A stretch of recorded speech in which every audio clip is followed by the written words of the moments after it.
بسم اللہ الرحمن الرحیم۔ وَإِذَا قِيلَ لَهُمْ، اور جب ان سے کہا جاتا ہے آمنوا بما انزل اللہ، ایمان لاؤ اس پر کہ جو اللہ نے نازل کیا، قالوا نؤمن،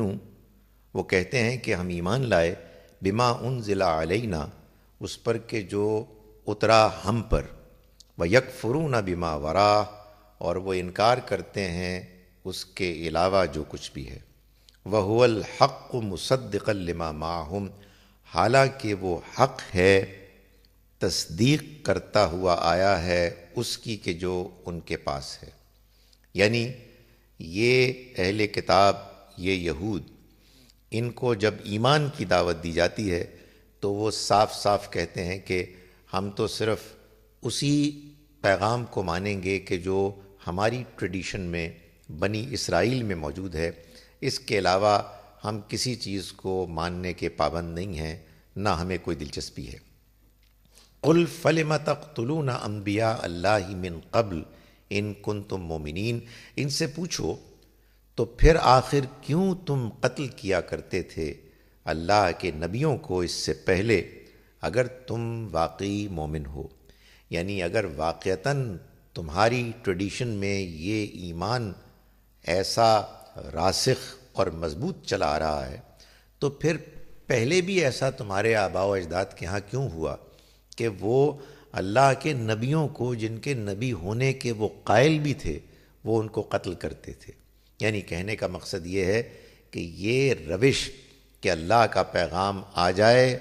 وہ اس کو جان لیں، اس کے باوجود وہ تکبر سے اس کو ٹھکرا دیں، یہ ان کے ہاں روش چلی آ رہی ہے۔ اور اب بھی قرآن کے انکار کے پیچھے جو چیز اصل میں کار فرما ہے وہ ان کا تکبر ہے،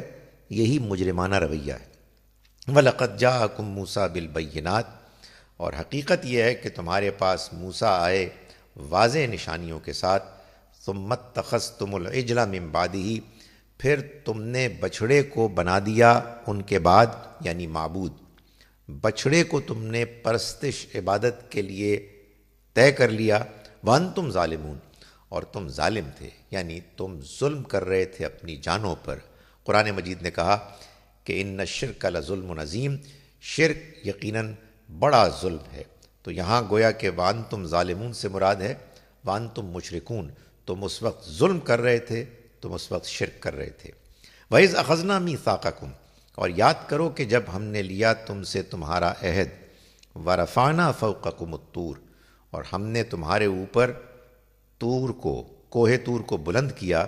خُذُوا مَا آتَيْنَاكُمْ بِقُوَّةٍ وَاسْمَعُوا، اور ہم نے کہا کہ پکڑو جو کچھ ہم نے تم کو دیا قوت کے ساتھ، اور سنو،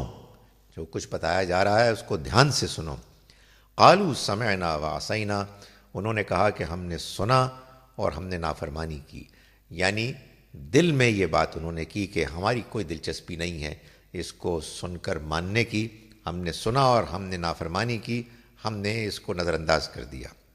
وَأُشْرِبُوا فِي قُلُوبِهِمُ الْعِجْلَ بِكُفْرِهِمْ، اور انڈیل دی گئی، رچا بسا دی گئی ان کے دلوں کے اندر بچھڑے کی محبت، بِكُفْرِهِمْ، ان کے کفر کی وجہ سے۔ یعنی وہ بچھڑا کہ جو انہوں نے اپنے ہاتھوں سے بنایا تھا وہ اس کی پرستش کرنے لگے۔ عام طور پر ایک سمجھدار عاقل انسان اس طرح کی نامعقول حرکت نہیں کر سکتا، لیکن ان کے کافرانہ رویے کی وجہ سے، جو مستقل وہ اللہ کے پیغمبروں کی ہدایات کو نظر انداز کر رہے تھے، اس کے نتیجے میں اللہ کی طرف سے ان کے اوپر یہ پھٹکار ہوئی کہ ان کے دلوں میں اس بچھڑے کی محبت پیدا ہو گئی۔ یہ معلوم ہوتا ہے قرآن مجید سے کہ جب انسان غلط رویہ اختیار کرتا ہے تو پھر انسان کا دل ان چیزوں کی طرف مائل ہو جاتا ہے کہ جو گمراہی کی چیزیں ہیں۔ قُلْ بِئْسَ مَا يَأْمُرُكُمْ بِهِ ایمانکم، ان سے کہو کہ بہت بری چیز ہے جس کا مشورہ دیتا ہے تم کو تمہارا ایمان، ان کنتم مومنین، اگر تم واقعی مومن ہو۔